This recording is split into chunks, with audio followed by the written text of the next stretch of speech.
मोहन भागवत का बड़ा बयान, अहंकार दूर रखें नहीं तो गड्ढे में गिर जाएंगे। देश के विकास के लिए सभी वर्गों को मजबूत बनाना जरूरी। हर व्यक्ति में एक ईश्वर में सर्वशक्तिमान होता है जो समाज की प्रेरणा देने का काम करता है। क्यों मोहन भागवत ने मोदी पर साधा निशाना।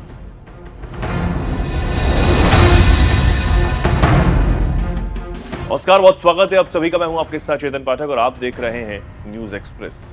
आरएसएस के बारे में एक बीजेपी के नेता ने कहा था कि गर्भ और नाल का रिश्ता है, लेकिन 2024 लोकसभा चुनाव से पहले बीजेपी चीफ जेपी नड्डा ने एक मीडिया को इंटरव्यू देते हुए कहा था कि जब हम कमजोर थे तो आरएसएस की जरूरत थी, लेकिन अब बीजेपी काफी शक्तिशाली। ऐसे में अब आरएसएस की जरूरत नहीं है। फिर क्या था?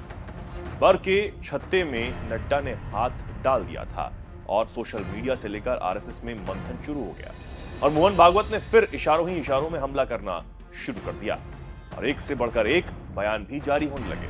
फिर क्या था? लगने लगा था कि मोदी के कम दिन बचे हैं, लेकिन मामला किसी तरह सुलझ गया। लेकिन आरएसएस बीच में मोदी और सरकार को लेकर चुप भी थी।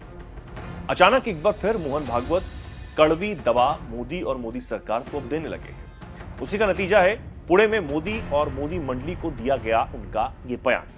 आरएसएस प्रमुख मोहन भागवत ने सोमवार को कहा कि व्यक्ति को अहंकार से दूर रहना चाहिए, नहीं तो वो गड्ढे में गिर सकता है। पुणे में हुए कार्यक्रम में उन्होंने कहा कि देश के विकास के लिए समाज के सभी वर्गों को मजबूत बनाना जरूरी हो जाता है।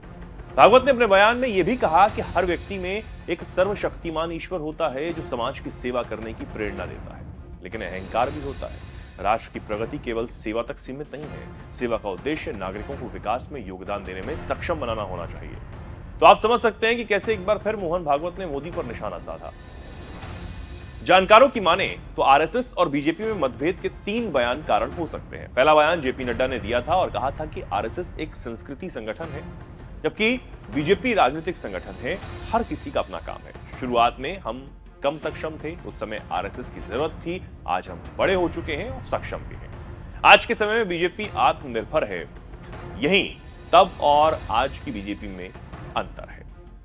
इसका जवाब देते हुए मोहन भागवत ने कहा था कि एक सच्चा सेवक मर्यादा बनाए रखता है। वो काम करते समय मर्यादा का पालन करता है। उसमें यह अहंकार नहीं होता कि वह कहे कि मैंने ये किया है। केवल वही शख्स अच्छा सेवक हो सकता है। फिर आया इंद्रेश कुमार का बयान, जिसने भूचाल ला दिया था। इंद्रेश कुमार ने मीडिया से बातचीत करते हुए कहा था कि जिस पार्टी ने भगवान राम की भक्ति की लेकिन अहंकारी हो गई, उसे 240 पर ही रोक दिया गया। लेकिन वो सबसे बड़ी पार्टी बनी जिनकी राम में कोई आस्था नहीं थी, उन्हें 234 पर रोक दिया गया। लोकतंत्र में राम राज्य का विधान देखिए। एक ने राम की भक्ति की लेकिन अहंकारी हो गए। वो पार्टी सबसे बड़ी पार्टी बनकर उभरी, लेकिन भगवान ने अहंकार के कारण रोक दिया। फिर मोहन भागवत ने पीएम मोदी के बनारस में दिए बयान की बखिया उधेड़ते हुए कहा कि इंसान सुपरमैन फिर भगवान बनना चाहता है। प्रगति का कोई अंत नहीं। इंसान पहले सुपरमैन, फिर देवता, फिर उसके बाद भगवान बनना चाहता है, लेकिन अभी ये नहीं समझना चाहिए कि बस अब हो गया। उन्हें लगातार काम करते रहना चाहिए, क्योंकि विकास का कोई अंत नहीं।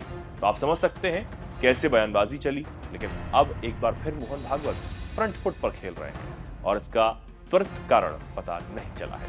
देखना होगा कि आगे क्या राजनीतिक विश्लेषक इसका मतलब निकालते हैं। देखना ये भी बेहद दिलचस्प होगा। लेकिन आज का पुणे में भागवत का दिया बयान सीधे मोदी के सीने को छलनी करता है।